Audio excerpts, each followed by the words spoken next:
Hi friends, hello. ఇప్పుడు మనం జాతీయ అంశాలు, అంతర్జాతీయ అంశాలు, అదేవిధంగా రాష్ట్రీయ అంశాల గురించి మనం మాట్లాడదాం సార్. టుడే కరెంట్ అఫైర్స్లో భాగంగా మనకి ప్రధానంగా ఎలక్షన్ రిపోర్ట్ రావడం జరిగింది. 5 రాష్ట్రాల యొక్క ఫలితాలు రావడం జరిగింది. మరి అదేవిధంగా తీసుకుంటే ఎన్నికల ఫలితాలు అంటే 5 రాష్ట్రాలు అంటే 4 రాష్ట్రాలు, ఒక కేంద్రపాలిత ప్రాంతం. మరి ప్రధానంగా తీసుకుంటే అందులోని మొదటిది మనకి very very important sir, west Bengal రాష్ట్రంలోని ఎన్నికలు జరిగాయి. మన రాష్ట్రాలు పరిశీలిస్తే ఒకటోది వెస్ట్ బెంగాల్, అదేవిధంగా తీసుకుంటే రెండో రాష్ట్రం తమిళనాడు, అదేవిధంగా తీసుకుంటే మూడో రాష్ట్రం కేరళ, నాలుగో రాష్ట్రం అస్సాం, అదేవిధంగా ఒక కేంద్రపాలిత ప్రాంతం పుదుచ్చేరి లేదా పాండిచ్చేరి అంటాం. ఇలాగ ఈ రిపోర్ట్ అనేది మనకి రావడం జరిగింది నిన్న మే 4వ తారీఖున. మరి ఫలితాలు అనేవి ఏ విధంగా వచ్చాయని మనం పరిశీలిస్తే వెస్ట్ బెంగాల్లో ప్రధానంగా ఏ పార్టీ వచ్చింది, లీడింగ్లో ఏ పార్టీ ఉంది, ప్రజెంట్ ప్రభుత్వం ఫామ్ చేసే పార్టీ ఏదనేది మనం గమనించాలి. అసలు వెస్ట్ బెంగాల్ పరిస్థితి ఏంటి సార్ అంటే, వెస్ట్ బెంగాల్లో ఎన్ని అసెంబ్లీ స్థానాలు ఉన్నాయని మనం గుర్తుపెట్టుకోవాలి. ఇక్కడ వెస్ట్ బెంగాల్లోని ప్రధానంగా 294 అసెంబ్లీ స్థానాలు ఉన్నాయి. 293 అసెంబ్లీ స్థానాలకు ఎలక్షన్లు జరిగాయి. గుర్తుపెట్టుకో, వెస్ట్ బెంగాల్లో ఎన్ని ఉన్నాయంటే 294 ఉన్నాయి. బట్ 293 స్థానాలకు మాత్రమే ఎలక్షన్లు జరిగాయి. మరి ఒక స్థానంకి ఇంక ఎలక్షన్ జరగలేదు. మరి ఇది ఎప్పుడు జరుగుతుంది సార్ అంటే గుర్తుపెట్టుకోవాలి, 2026 మే 21వ తారీఖున ఒక నియోజకవర్గంలో మళ్ళీ ఎలక్షన్లు అనేవి ఎలక్షన్ కమిషన్ చేపడతారు. ఎందుకు సార్ అంటే ప్రధానంగా వెస్ట్ బెంగాల్ రాష్ట్రంలో అక్కడ ఉన్న నియోజకవర్గంలో కాన్స్టిట్యున్సీలో ఉన్న ఎవరైతే ప్రజలు ఉన్నారో వాళ్ళందరూ కూడా ఎలక్షన్ అనేది సక్రమంగా జరగలేదు. ఇక్కడ ఎలక్షన్ అనేది రిగ్గింగ్ జరిగింది. ఆ పోలింగ్లు అనేది సక్రమంగా జరగలేదు, మమ్మల్ని బెదిరించారు, ఓట్లు వేయమని చెప్పి వాళ్ళు ఈసీకి కంప్లీట్ చేయడం జరిగింది. ఇప్పుడు అది ఎలక్షన్ అనేది ఆ ఒక్క సీట్ అనేది రేపు జరగబోతుంది. అది 2026 మే 21న జరిగితే మే 24న ఫలితాలు వస్తాయి ఒక్క నియోజకవర్గం నుంచి. మరి ఈసీ కూడా డేట్లు ప్రకటించడం జరిగింది. ఆ నియోజకవర్గం పేరే ఫల్టా. గుర్తుపెట్టుకోండి సార్, నియోజకవర్గం పేరే ఫల్టా అని మనం గుర్తుపెట్టుకోవాలి. మరి ఎలక్షన్ రిపోర్ట్ అయితే మాత్రం 24వ తారీఖున రాబోతుంది ఫల్టా.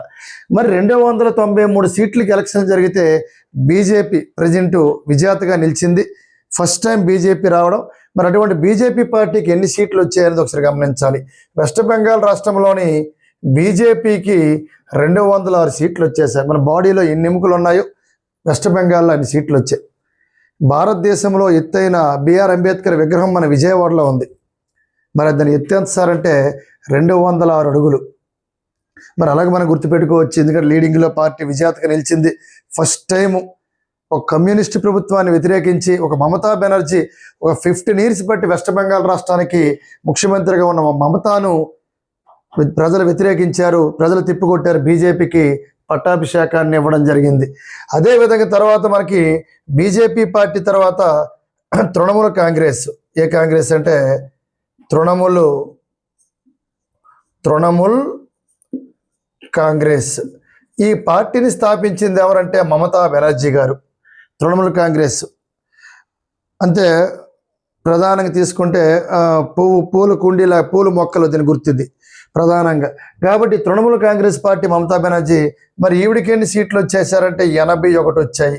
గుర్తుపెట్టుకోవాలి. నెక్స్ట్ వన్, కాంగ్రెస్కి వచ్చిన సీట్లు జస్ట్ 2 మాత్రమే వచ్చాయి. పూర్తి కాంగ్రెస్ అనేది విఫలమైంది వెస్ట్ బెంగాల్ ప్రభుత్వం. వెస్ట్ బెంగాల్లో అంటే బీజేపీ అనేది 206 సీట్లతో ముందుకు వెళ్ళింది, దూసుకుపోయింది.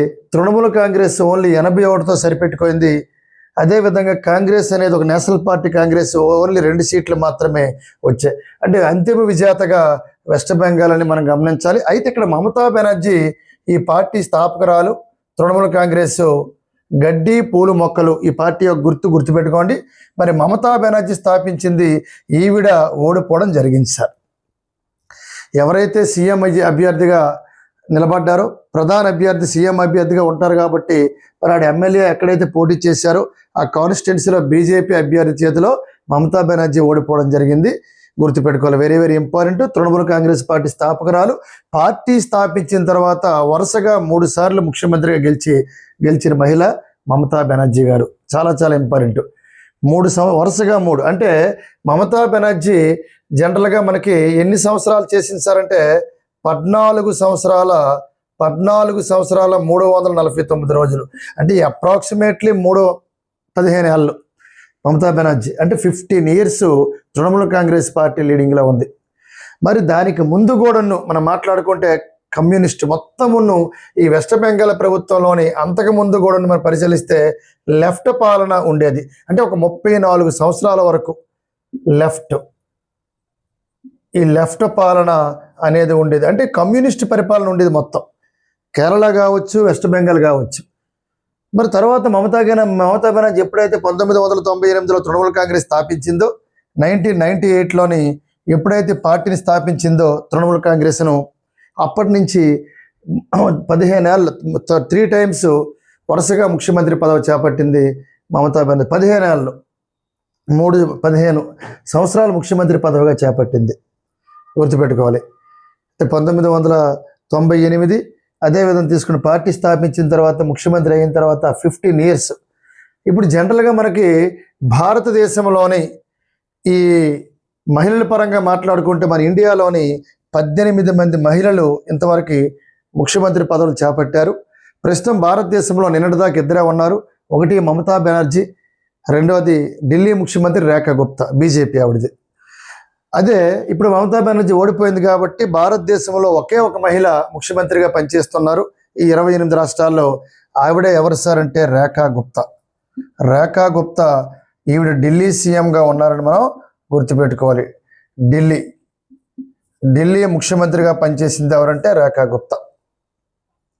కాబట్టి ఈ రేఖా గుప్తా ఢిల్లీ ముఖ్యమంత్రిగా పనిచేయడం జరుగుతుంది. ప్రజెంట్ ఒకే ఒక మహిళ భారతదేశంలో ఈ ముఖ్యమంత్రి పదవిలో ఉన్నారని గుర్తుపెట్టుకోవాలి. మరి అదేవిధంగా ఎక్కువ కాలం పనిచేసిన ముఖ్యమంత్రి ఎవరు సార్ అంటే ఈ ప్రజెంట్ మమతా బెనర్జీ అనేది భారతదేశంలో 2వ ఎక్కువ కాలం పనిచేసిన మహిళా ముఖ్యమంత్రి. మరి ఫస్ట్ ప్లేస్ ఎవరంటే షీలా దీక్షిత్, ఢిల్లీ, గుర్తుపెట్టుకోవాలి. ఫస్ట్ ప్లేస్ ఎవరంటే ఢిల్లీ ముఖ్యమంత్రి షీలా దీక్షిత్ ఫస్ట్ ప్లేస్ అండి. అంటే ఎక్కువ కాలం పనిచేసిన, అంటే 15 ఇయర్స్ కొద్దిగా క్రాస్ అవుద్ది. కాబట్టి భారతదేశంలో ఎక్కువ కాలం పనిచేసిన మహిళా ముఖ్యమంత్రి షీలా దీక్షిత్. 2వ ఎక్కువ కాలం పనిచేసింది ఏమంటే మమతా బెనర్జీ. అంటే మమతా బెనర్జీ దాదాపుగా 15 సంవత్సరాలు ముఖ్యమంత్రిగా పనిచేయడం జరిగింది. పార్టీ పేరే తృణమూల్ కాంగ్రెస్, గుర్తుపెట్టుకోవాలి. 1998లో స్థాపించారు. మరి అదే విధంగా తీసుకుంటే భారతదేశానికి మొట్టమొదటి మహిళా ముఖ్యమంత్రి సుచేత కృపాలాని, ఉత్తరప్రదేశ్. సుచేత కృపాలాని ఉత్తరప్రదేశ్ అని గమనించాలి.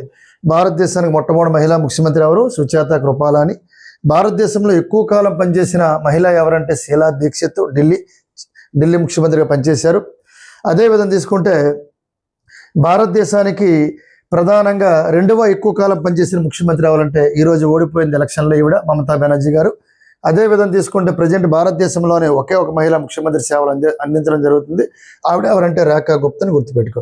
ఓవరాల్గా 18 మంది మహిళా ముఖ్యమంత్రులు భారతదేశంలోని ఉన్నారని గమనించాలి. 18 అంటే మనం చాలా చెప్పుకోవచ్చు. మన ఓటు హక్కు వయసు 18 ఏళ్ళు. రాజీవ్ గాంధీ గవర్నమెంట్ 21 ఏళ్ళ నుంచి 18 ఏళ్ళు తగ్గించింది. 18 అంటే మనం ఎన్నేం చెప్పుకోవచ్చు. అదేవిధంగా తీసుకుంటే ప్రధానంగా కురుక్షేత్ర యుద్ధం ఎన్ని రోజులు జరిగిందంటే 18 రోజులు జరిగింది.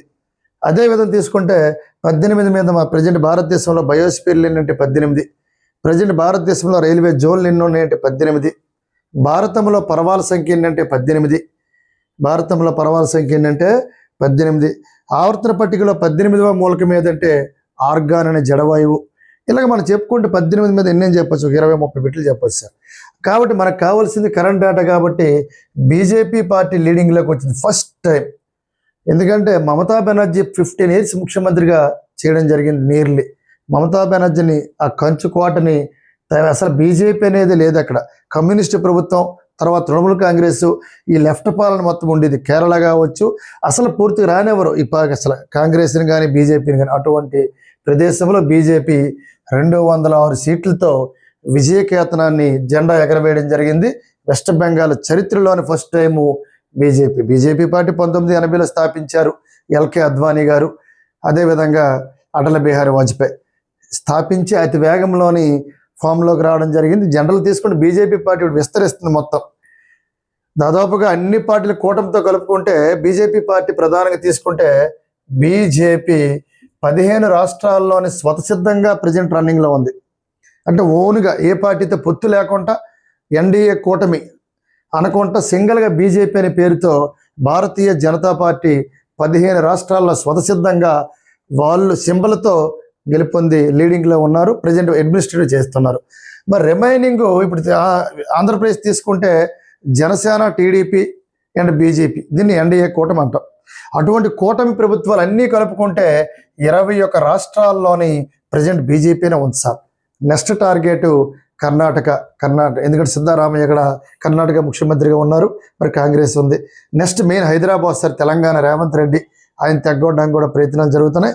తెగ్గొట్టడం అంటే సన్నాహాలు, బీజేపీ ఏ విధంగా తెలంగాణలో ఆక్రమించాలి, లేకపోతే కూటమి ఎన్డీఏ ఇలాగ ఏదో ప్రయత్నాలు. వెస్ట్ బెంగాల్లో వచ్చిందంటే నెక్స్ట్ ఆటోమేటిక్గా కర్ణాటకలో భయం పుడుతుంది. మరి అదే విధంగా తీసుకోండి తెలంగాణలో కూడా నెక్స్ట్ అడ్మినిస్ట్రేటివ్ రేవంత్ రెడ్డి కూడా భయపడతాడు. ఎందుకంటే ఈ మార్పు అనేది కనిపిస్తుంది కాబట్టి. మమతా బెనర్జీని దించడానికి చాలా రీజన్లు ఉన్నాయి. మీకు తెలిసింది హాస్పిటల్లోని ఒక మహిళను అర్ధాంతంగా హత్య చేయడము, మరి వాళ్ళ మదర్కి సీట్ ఇచ్చినట్లు ఉంది, ఆవిడ కూడా గెలిచింది. మరి అదేవిధంగా తీసుకుంటే మరి మహిళల పట్ల అదేవిధంగా డిఎస్సి ప్రక్రియలోని మమతా బెనర్జీ గవర్నమెంటు సక్రమంగా ఎప్పుడో జరిగిన డిఎస్సిలోని అక్రమాలు జరిగాయి, దానికి సరైన రోడ్డుపైకి టీచర్లు రావడం చాలా చాలా లోటుపాట్లు ఉన్నాయి. మరి ఆవిడ కూడా చెప్పడం జరిగింది. కాబట్టి ఏదేమైనా బీజేపీ పట్టాభిషేకం చూద్దాం. రేపు సీఎం పేరు కూడా మనం విశ్లేషిస్తారు. అయితే ఇప్పుడు వెస్ట్ బెంగాల్ కొత్తగా గవర్నర్ మొన్న ఎలక్ట్ అయ్యాడు, అతని పేరు రవి. తమిళనాడు గవర్నర్గా పనిచేసిన రవి వెస్ట్ బెంగాల్ గవర్నర్కి వెళ్ళడం జరిగింది రీసెంట్గా 2026. నూతన గవర్నర్లు మొన్న బీజేపీ గవర్నమెంట్ మార్చింది. కానీ వెస్ట్ బెంగాల్ ప్రజెంట్ గవర్నర్ అవ్వాలంటే రవి అని గుర్తుపెట్టుకో. సీఎం పేరు రేపు మళ్ళీ మాట్లాడదాం. మరి అదేవిధంగా ప్రజెంట్ లీడింగ్లో ఉన్న పార్టీ. ఇది కంప్లీట్ చరిత్ర. West Bengal is over. ఇప్పుడు నెక్స్ట్ మనం రెండవ రాష్ట్రం పరిశీలిద్దాం సార్. రెండవ రాష్ట్రం అనేది పరిశీలిస్తే రెండవ రాష్ట్రం ఏంటి సార్ అంటే తమిళనాడు. తమిళనాడు పరిస్థితిలో రాజకీయాలు ఎలా ఉన్నాయనేది ఒకసారి కంప్లీట్గా విశ్లేషిద్దాం. తమిళనాడు అనేది ప్రధానంగా తమిళనాడుకు భారతదేశం మొత్తం ఒక చరిత్ర, తమిళనాడు అనేది ఒక చరిత్ర సార్.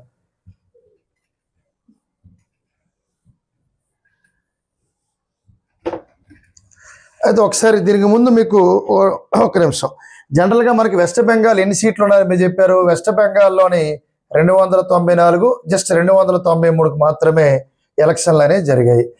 ప్రజెంట్ జరుగుతున్న శాసనసభ స్థానాలు ఒకసారి చూడండి, 1 మినిట్లలో వచ్చేది ఇది. మరి భారతదేశంలో అత్యధిక ఎమ్మెల్యేలు కలిగిన రాష్ట్రం ఉత్తరప్రదేశ్, 403 ఎమ్మెల్యేలు ఉన్నారు సార్ యూపీలో. తర్వాత సెకండ్ ప్లేస్ వెస్ట్ బెంగాల్ 294. ఒకప్పుడు ఆంధ్రప్రదేశ్ ఈ స్థాయిలో ఉండేది. రాష్ట్రం ఎప్పుడు ముక్కలయ్యిందో మనకు 175, తెలంగాణకు 119 అని మనం గమనించాలి. అంటే ఈ స్థాయిలో ఆంధ్రప్రదేశ్ 175, తెలంగాణ 119, 9 ప్లస్ చూసుకు 14, అదేవిధంగా తీసుకుంటే 9, 294 సీట్లు మనం ఉండేవి. స్ప్లిట్ అయిపోయాయి. భారతదేశంలో అత్యధిక ఎమ్మెల్యేలు కలిగిన రాష్ట్రం, శాసనసభ స్థానాలు. రెండోది ఏదంటే వెస్ట్ బెంగాల్. మూడోది మహారాష్ట్ర 288 ఎమ్మెల్యేలతో 3వ స్థానంలో ఉంది. నాలుగోది బీహార్ 243 స్థానాల్లో ఉంది. ఐదోది నిన్న జరిగిన తమిళనాడు సార్. తమిళనాడు వరుస నెంబరే 2, 3, 4 ఈ నెంబర్ని ఆర్డర్లో పెట్టడమే.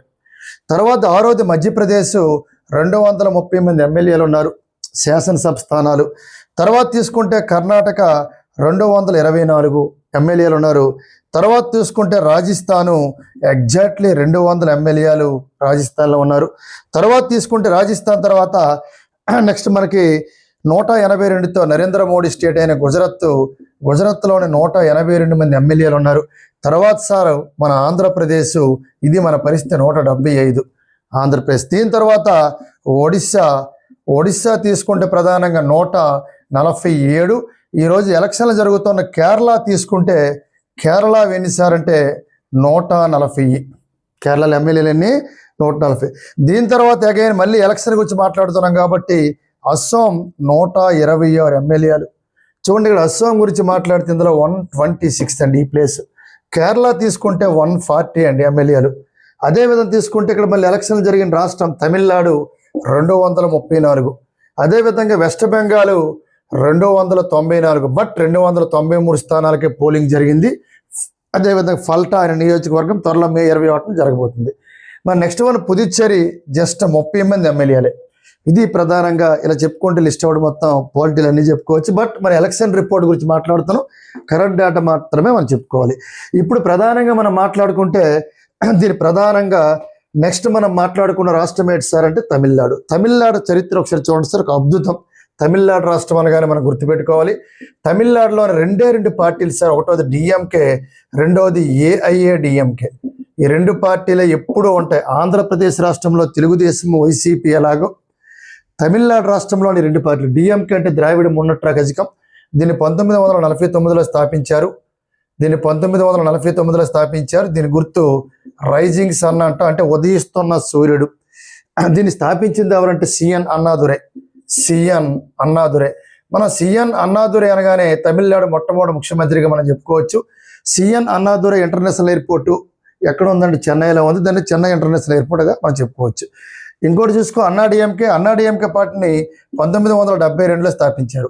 ఎవరు సార్ అంటే అన్నాడీఎంకే అనగానే మనం గుర్తుపెట్టుకోవాలి, ఈ పార్టీ గుర్తేంటి సార్ అంటే రెండు ఆకులు. రెండు ఆకులని మనం గుర్తుపెట్టుకోవాలి పార్టీ. దీన్ని స్థాపించింది ఎంజి రామచంద్రన్. ఎన్టీ రామారావు 1982లో తెలుగుదేశం పార్టీ స్థాపిస్తే ఎన్టీ రామారావు కన్నా ముందు ఒక సినిమా నటుడు ఎంజి రామచంద్రరావు. ఇతను భారతరత్న అవార్డు పొందిన ఏకైక సినిమా నటుడు. ఇంతవరకు ఏ సినిమా యాక్టర్కి భారతరత్న అవార్డు ఇవ్వలేదు. భారతరత్న అవార్డు పొందిన సినిమా నటుడే ఎంజీఆర్. ఈరోజు ఎంజీఆర్ గురించి ఎందుకు ప్రస్తావిస్తానంటే, ఈరోజు టీవీకే పార్టీ అనేది కొత్తగా పుట్టుకొచ్చింది. 2024లో టీవీకే పార్టీని కూడా స్థాపించారు. ఎందుకంటే విజయ్ గారు స్థాపించిన కొద్ది రోజుల్లో అధికారంలోకి వచ్చారు. ఎంజీఆర్ ఇంక లేటుగా వచ్చారు, గుర్తుపెట్టుకోండి. ఎందుకంటే ఎంజీఆర్ అనే వ్యక్తి 1977లో నుంచి 1987 వరకు ఆ రాష్ట్ర ముఖ్యమంత్రిగా చేసింది ఎవరంటే ఎంజి రామచంద్రన్, తమిళనాడు రాష్ట్రం. తర్వాత ఆరోగ్య రీత్యా బాగోలేదు కాబట్టి ఈ ఎంజీఆర్ గారు చనిపోవడం జరిగింది. భారతరత్న అవార్డు పొందిన సినిమా నటుడు ఎవరంటే ఎంజి రామచంద్రన్. కాబట్టి ఇటువంటి సినిమా నటుడు 10 ఏళ్ళు దాదాపుగా ముఖ్యమంత్రిగా 10 years ముఖ్యమంత్రిగా చేశారు. ఆరోగ్య రీత్యా ఆరోగ్యం బాగోలేక ఆయన చనిపోవడం జరిగింది సార్ ఎంజి రామచంద్రన్. మరి అదే విధంగా తీసుకుంటే ఈ టీవీకే పార్టీ అనగానే గుర్తుపెట్టుకోవాలి, ఇది విజయ్ పార్టీ 2024 ఫిబ్రవరి 2న ఈ టీవీకే పార్టీని స్థాపించడం జరిగింది. 2024 అంటే 2025 ఫిబ్రవరి 2, 26 ఫిబ్రవరి 2 అంటే దాదాపుగా 2 ఏళ్ళు అయ్యింది పూర్తయి. ఈరోజు ముఖ్యమంత్రి పదవి చేపట్టే రేసులో ఉన్న వ్యక్తి, లీడింగ్లో ఉన్న వ్యక్తి అంటే మనం చాలా గర్వపడాలి. ఎందుకు సార్ ఇవన్నీ మనం చెప్తున్నామంటే, ఒక ఎన్టీ రామారావు 1982లో తెలుగుదేశం పార్టీ స్థాపించి తర్వాత 1983లోని ఆయన ముఖ్యమంత్రి పదవి చేపట్టడం జరిగింది. ఎన్టీ రామారావు అంటే పార్టీ స్థాపించిన వెంటనే ముఖ్యమంత్రి పదవి చేపట్టారు. ఆంధ్రప్రదేశ్ రాష్ట్రం నుంచి సినీ నటుడుగా ఎన్టీఆర్ అని చెప్పాలి. ఎంజీఆర్ ఎలాగో సీఎం ముందయ్యారు, తర్వాత ఎన్టీఆర్, తర్వాత థర్డ్ పర్సనే విజయ్ పార్టీ స్థాపించిన తర్వాత ముఖ్యమంత్రి అయ్యారు. The great. మన సౌత్ ఇండియాలో తీసుకున్న, మన ఇండియా మొత్తం మీద సర్వే చేసుకున్న 28 రాష్ట్రాల్లోని ముఖ్యమంత్రిగా పనిచేసిన తొలి సినిమా నటుడు. ఇప్పుడు మన తమిళనాడులోని ప్రధానంగా ఇప్పుడు మనం మాట్లాడుకుంటే టీవీకే పార్టీ గురించి మాట్లాడాం. ఎందుకు సార్ అంటే ప్రధానంగా ఈ తమిళిగం వెట్రి కజకం ఇది విజయ్ గారు స్థాపించిన పార్టీ. ఈ పార్టీ గుర్తు ఏదంటే విజల్. అయితే జనరల్గా తమిళనాడులోని చాలా మార్పులు జరిగి ఇప్పుడే మనం మాట్లాడుకున్నాం. తమిళనాడు మొట్టమొదట ఒక సినిమా యాక్టర్ పార్టీని స్థాపించారు, అదే ఎంజి రామచంద్రన్. మరి ఎంజి రామచంద్రన్ ఈ పార్టీని ఎప్పుడు స్థాపించారు? తమిళనాడు రాష్ట్రంలో 1972లోని ఎంజీఆర్ ఒక పార్టీని స్థాపించిన తర్వాత ఆయన ముఖ్యమంత్రిగా అయ్యారు. 1977 నుంచి 1987 వరకు ముఖ్యమంత్రిగా పనిచేసి ఆరోగ్య రీత్యా చనిపోవడం జరిగిందని మనం ఇప్పుడే మాట్లాడాం. తర్వాత ఎన్టీ రామారావు అనే వ్యక్తి టీడీపీ తెలుగుదేశాన్ని పార్టీని స్థాపించారు 1982లోని. స్థాపించిన తర్వాత అతను సినిమా నటుడుగా ఒక యాక్టర్గా ఉండి ముఖ్యమంత్రి అయ్యాడు అని మనం చెప్పడం జరిగింది. అలాగే తమిళనాడులోని టీవీకే, ఇప్పుడే చెప్పాను మళ్ళీ, టీవీకే పార్టీ స్థాపకుడు ఎవరంటే విజయ్. తమిళిగం వెట్రి కజకం ఈ పార్టీ 2024లో స్థాపించి 2024లో ఫిబ్రవరిలో స్థాపించారు ఈ పార్టీని. ఈ తమిళిగం వెట్రి కజకం ఈయన భారీ విజేతగా నిలిచారు. ఎన్ని సీట్లు వచ్చాయి ఈయనకి? టీవీకే పార్టీకి 108 సీట్లు వచ్చాయి. మరి డిఎంకే పార్టీకి ఎన్ని సీట్లు వచ్చేసారంటే 73 వచ్చాయి డిఎంకే. మరి ఏఐడిఎంకే పార్టీకి ఎన్ని సీట్లు వచ్చాయంటే 53 సీట్లు వచ్చాయని మనం గమనించాలి. మరి జనరల్గా టీవీకే పార్టీ గుర్తు ఏదంటే విజలు. మరి దీని స్థాపకుడు ఎవరంటే దళపతి విజయ్. మరి ఆయనకి 108 సీట్లు వచ్చాయి. డిఎంకే పార్టీ ఇప్పుడే మాట్లాడాం మనం, ద్రావిడ మున్నట్రా కజకం, ఇవి 73 సీట్లు వచ్చాయి. మరి డిఎంకే పార్టీ స్థాపకుడు ఎవరంటే తమిళనాడులో ప్రధానంగా సిఎన్ అన్నాదురై అనే వ్యక్తి. సిఎన్ అన్నాదురై అనే వ్యక్తి డిఎంకే పార్టీని స్థాపించారు. ఈయన పేరుతో ఇంటర్నేషనల్ ఎయిర్పోర్ట్ ఉంది, చెన్నైలో ఉంది. సిఎన్ అన్నాదురై ఇంటర్నేషనల్ ఎయిర్పోర్ట్ ఎక్కడ ఉందంటే చెన్నైలో ఉంది. మరి ఇక్కడ ఆల్ ఇండియా ద్రావిడ మున్నట్రా కజకం, ఈ ఆల్ ఇండియా ద్రావిడ మున్నట్రా కజకం అనే పార్టీని ఎవరు స్థాపించారంటే ఎంజి రామచంద్రన్ స్థాపించడం జరిగింది. ఎంజిఆర్ 1972లో స్థాపించారు. స్థాపించగానే 1977లో సీఎంగా చేపట్టారు. అసలు ఎందుకు స్థాపించారు? యాక్చువల్గా ఒకటే పార్టీ ఉండేది సార్, డిఎంకే అనే పార్టీ 1949లో స్థాపించారు. ఈ ద్రావిడ మున్నట్రా కజకం రైజింగ్ సన్, ఇప్పుడే మనం మాట్లాడే ఉదయిస్తున్న సూర్యుడని. అదేవిధంగా ఈ పార్టీలో ఉన్న వ్యక్తి ఎవరంటే ఎంజిఆర్ సార్, ఎంజిఆర్.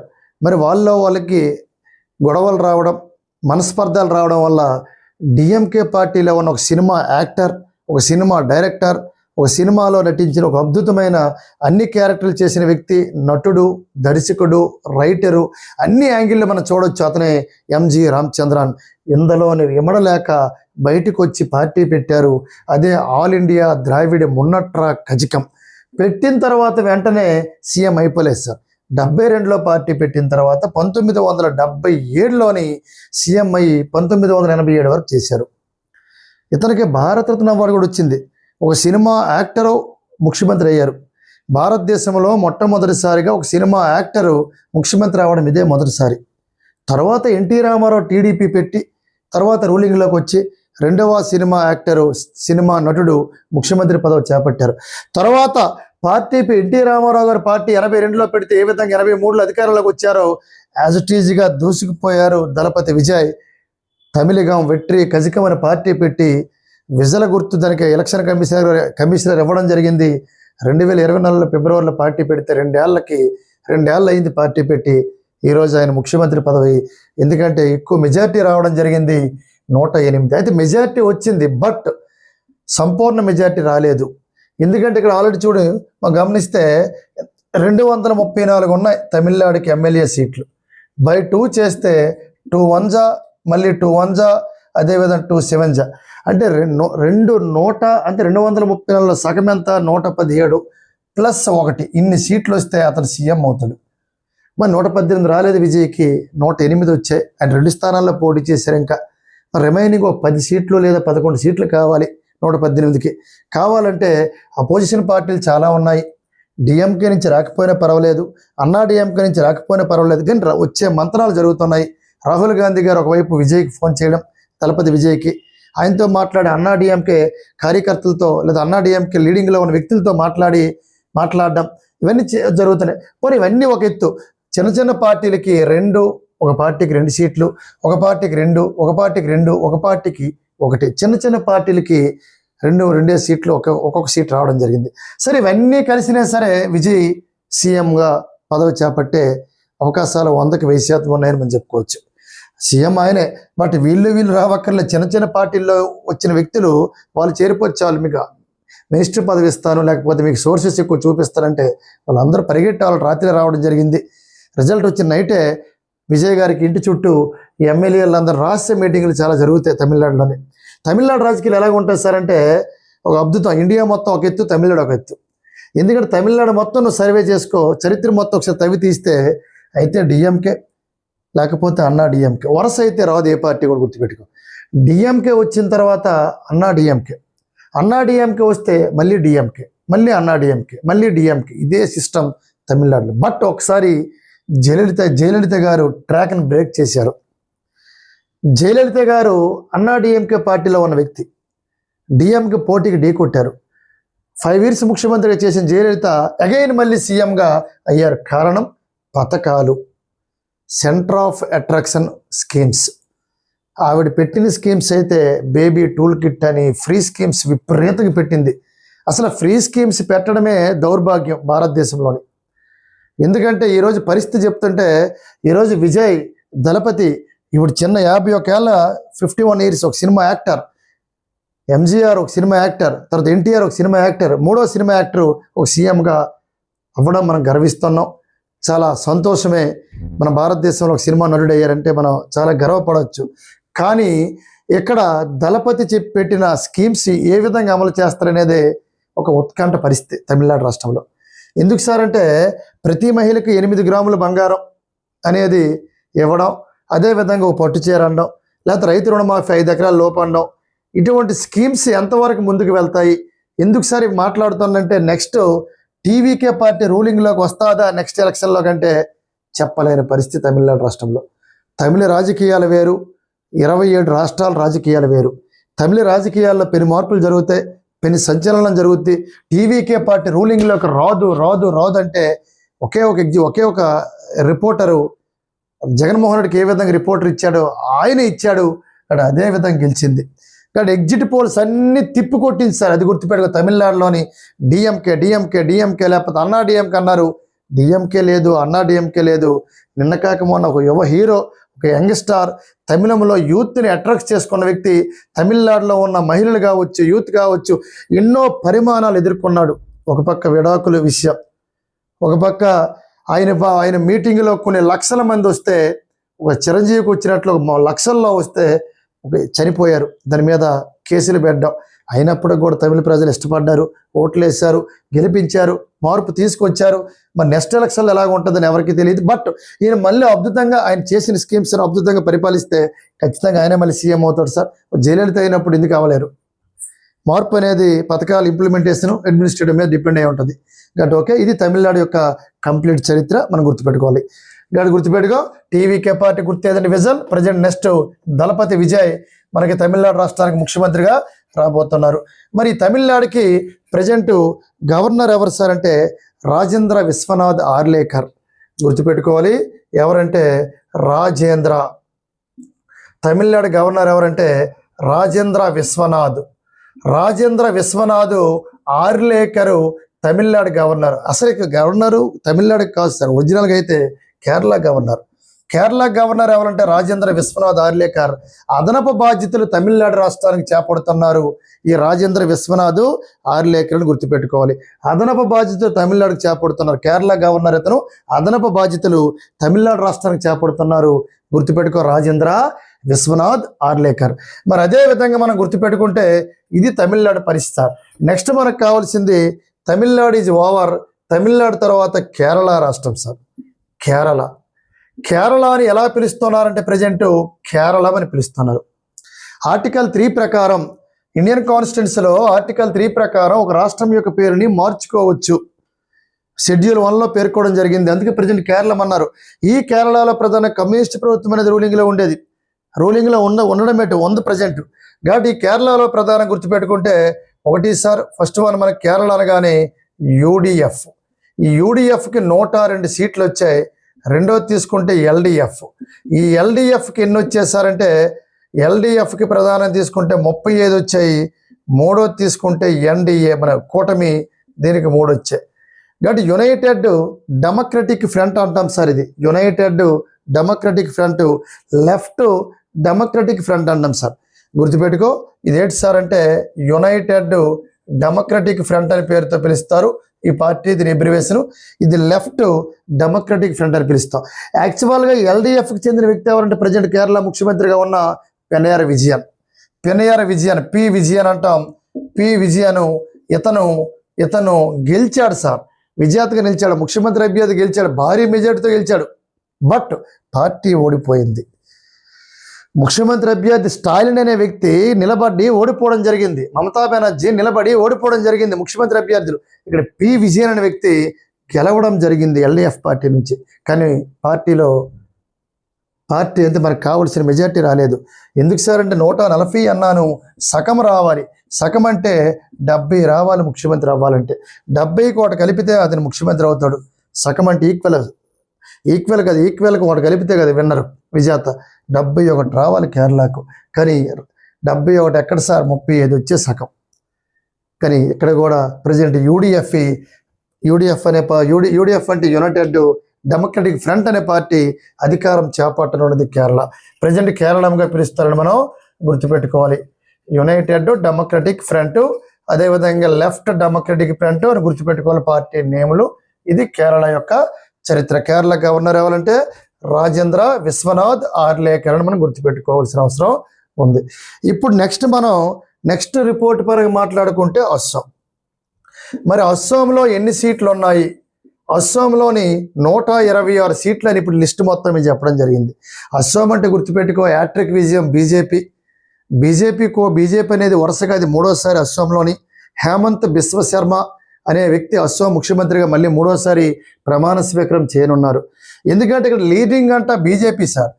బీజేపీకి అస్సాంలో 102 వస్తే, కాంగ్రెస్కి అస్సాంలో 21 వస్తే, ఇక్కడ మరొక పార్టీ ఏఐయుడిఎఫ్ అనే పార్టీకి 2 వచ్చాయి.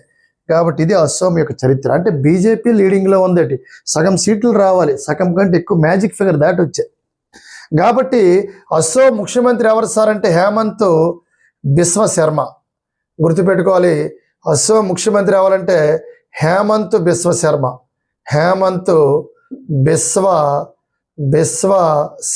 ఇతను వరుసగా బిశ్వ శర్మని గుర్తుపెట్టుకోవాలి. అదేవిధంగా అస్సాం గవర్నర్ ఎవరంటే లక్ష్మణ్ ప్రసాద్ ఆచార్య. గుర్తుపెట్టుకో, గవర్నర్ ఎవరంటే గవర్నరు లక్ష్మణ్ ప్రసాద్ ఆచార్య. ఇతను అస్సాం గవర్నర్గా ఉన్నారు, ఇతను ముఖ్యమంత్రిగా ఉన్నారు. బీజేపీ లీడింగ్లో ఉంది, గుర్తుపెట్టుకోండి. అస్సాం మళ్ళీ బీజేపీ హ్యాట్రిక్ విజయాన్ని సాధించింది. ఇది మనం గుర్తుపెట్టుకోవాలి. Very very very important. అస్సాంలో బీజేపీ హ్యాట్రిక్ విజయం అని మనం గుర్తుపెట్టుకోవాలి. Very very important. అదేవిధంగా లక్ష్మణ్ ప్రసాద్ ఆచార్య గవర్నర్గా ఉన్నారు, ముఖ్యమంత్రి హేమంత్ బిశ్వ శర్మని మనం గమనించాలి. ఓకేనా. West Bengal governor Ravi, Tamil Nadu governor Rajendra Vishwanath Arlekar, Kerala governor Rajendra Vishwanath Arlekar, Assam governor Lakshman Prasad Acharya. గుర్తుపెట్టుకో. ఇప్పుడు మనకి నెక్స్ట్ రాష్ట్రం ఏంటి సార్ అంటే పుదుచ్చేరి. రాష్ట్రం అంటాను కేంద్రపాలిత ప్రాంతం. ఎందుకంటే 4 రాష్ట్రాల్లో ఎలక్షన్ జరిగింది, మిగిలింది కేంద్రపాలిత ప్రాంతమే పుదుచ్చేరి. పుదుచ్చేరి మీన్స్ అందమైన ప్రదేశం అని అర్థం. అసలు పుదుచ్చేరి అంటే ఏంటి తెలియాలి సార్. పుదుచ్చేరిలో 30 స్థానాలకి ఎమ్మెల్యే ఎలక్షన్ జరిగింది. మరి పుదుచ్చేరి ఏంటి సార్ అంటే ఒక కేంద్రపాలిత ప్రాంతం, ఒక యూనియన్ టెరిటరీ. మరి పుదుచ్చేరి మీన్స్ ఇది నీకు ముందు తెలియాలి. ఆంధ్రప్రదేశ్ ఒకటి తెలియాలి, తర్వాత తమిళనాడు అనే ఒక స్టేట్ తెలియాలి, తర్వాత కేరళ అనే స్టేట్ తెలియాలి. ఆంధ్రప్రదేశ్లో ఒక జిల్లా తీసుకోవాలి. ఆంధ్రప్రదేశ్లో ఒక జిల్లా ఏదంటే కాకినాడ దగ్గర ఉన్న యానం. కేరళలో ఒక జిల్లా తీసుకోండి, మహి జిల్లా. ME మహి. అదేవిధంగా తమిళనాడులో ఒక జిల్లా తీసుకుంటే కరైకల్. ఈ 3 జిల్లాలు కలిపితే పుదుచ్చేరి. మరి ఇక్కడ తమిళనాడులోని ఇక్కడే పుదుచ్చేరి ఉంది కాబట్టి తమిళనాడులోని పుదుచ్చేరి. ఎందుకంటే పుదుచ్చేరి హైకోర్టు ఆర్టికల్ 237 ప్రకారం తమిళనాడు హైకోర్టు పరిధిలోకి వస్తుంది. పుదుచ్చేరికి హైకోర్టు లేదు. 3 జిల్లాలకు హైకోర్టు ఏం కడతారు, జనాభా తక్కువ. ఏదైనా ప్రాబ్లం వస్తే చెన్నై హైకోర్టుకి మీరు వెళ్ళాలి ఆర్టికల్ 237 ప్రకారం. కాబట్టి ఈ 3 జిల్లాల్లో ఎలక్షన్ జరుపుతారు, 30 సీట్లు. ఎందుకంటే ఇక్కడ జనరల్గా ఇక్కడ తీసుకుంటే తమిళనాడుతో కలిపి ఉన్న ప్రదేశం కాబట్టి కరైకల్ అనేది ఇక్కడ మళ్ళీ టీవీకే పార్టీ పోటీ చేసి ఒక 3 సీట్లు గెలుపొందింది. అయితే పుదుచ్చేరిలోని ఎన్డీఏ గవర్నమెంట్ అనేది 18 సీట్లు. అదేవిధంగా డిఎంకే ఈ ద్రావిడ మున్నట్ర కజకం 6, అదేవిధంగా విజయ్ పార్టీ టీవీకే 3 సీట్లు గెలుపొందింది. అంటే ఎన్డీఏ అంటే బీజేపీ కూటమి మీద 18 సీట్లు. 16 సీట్లు వస్తే చాలు, 30లో సగం 15 + 1. మరి విజేతగా ఎన్డీఏ నిలబడింది. అదేవిధంగా డిఎంకే 6, స్టాలిన్ పార్టీ ద్రావిడ మున్నట్ర కజకం, టీవీకే పార్టీకి 3 వచ్చాయి. అయితే ఇక్కడ మనకి ప్రధానంగా తీసుకుంటే పుదుచ్చేరి ముఖ్యమంత్రిగా ఉన్న వ్యక్తి ఎవరంటే రంగస్వామి. మరి రంగస్వామి అనే వ్యక్తి ముఖ్యమంత్రిగా ఉన్నారు. మళ్ళీ ఇతనికి పదవి చేపట్టే అవకాశాలు 100% ఉన్నాయని గమనించాలి. ఇది ప్రధానంగా పుదుచ్చేరి గురించి కంప్లీట్ ఇన్ఫర్మేషన్. అయితే మనకి వెస్ట్ బెంగాల్ గురించి చెప్పినప్పుడు మీకు మమతా బెనర్జీ చెప్పాను. మమతా బెనర్జీ నీర్లీ 15 సంవత్సరాలు ముఖ్యమంత్రిగా చేసింది. ఆవిడ భారతదేశంలో ఎక్కువ కాలం పనిచేసిన మహిళా ముఖ్యమంత్రి ఎవరంటే షీలా దీక్షిత్. ఎక్కువ కాలం చేసింది ఎవరంటే మహిళా ముఖ్యమంత్రి షీలా దీక్షిత్. ఎక్కువ కాలం అంటే షీలా దీక్షిత్ 15 సంవత్సరాల 25 రోజులు చేయడం జరిగింది. మరి రెండవ ఎక్కువ కాలం ఎవరంటే వెస్ట్ బెంగాల్ ఓడిపోయిన మన రీసెంట్గా ఎలక్షన్లో ఓడిపోయిన మమతా బెనర్జీ దగ్గర దగ్గర 14 సంవత్సరాల 349 రోజులు చేయడం జరిగింది ముఖ్యమంత్రిగా. మరి ఎప్పటి నుంచి సార్ ఈ మమతా బెనర్జీ అంటే 2011 నుంచి 2020 వరకు హ్యాట్రిక్ సార్. 2011 నుంచి 2020 వరకు మమతా బెనర్జీ వెస్ట్ బెంగాల్ ముఖ్యమంత్రిగా ఉంది. దాదాపుగా 15 ఏళ్ళ ముఖ్యమంత్రిగా ఉంది. ఫస్ట్ ఓడిపోవడం. తృణమూల్ కాంగ్రెస్ పార్టీ స్థాపకురాలు ఆవిడ. 1998లో స్థాపించింది తృణమూల్ కాంగ్రెస్. ఎవరు? మమతా బెనర్జీ 1998లో స్థాపించింది. అధికారం 2011లో చేపట్టి వరుసగా ఈసారి ఓడిపోవడం జరిగింది మమతా బెనర్జీ. బీజేపీ రూలింగ్లోకి వచ్చిందన్నాం కాబట్టి ఇక్కడ మమతా బెనర్జీ వెస్ట్ బెంగాల్కి 8వ ముఖ్యమంత్రి. వెస్ట్ బెంగాల్ మొదటి మహిళా ముఖ్యమంత్రి ఎవరంటే Mamata Banerjee. Is first women chief minister in West Bengal state అంటే Mamata. 8th chief minister, first women chief minister in West Bengal. అలా కాకుండా is first women chief minister in India. భారతదేశానికి మొట్టమొదటి మహిళా ముఖ్యమంత్రి సుజాత కృపాలాని, ఉత్తరప్రదేశ్. గుర్తుపెట్టుకో, ఇది కంప్లీట్ డేటా, కంప్లీట్ ఇన్ఫర్మేషన్, రాష్ట్రాల సమాచారం అనేది అయిపోయిందని మనం గుర్తుపెట్టుకోవాలి. Thank you very much.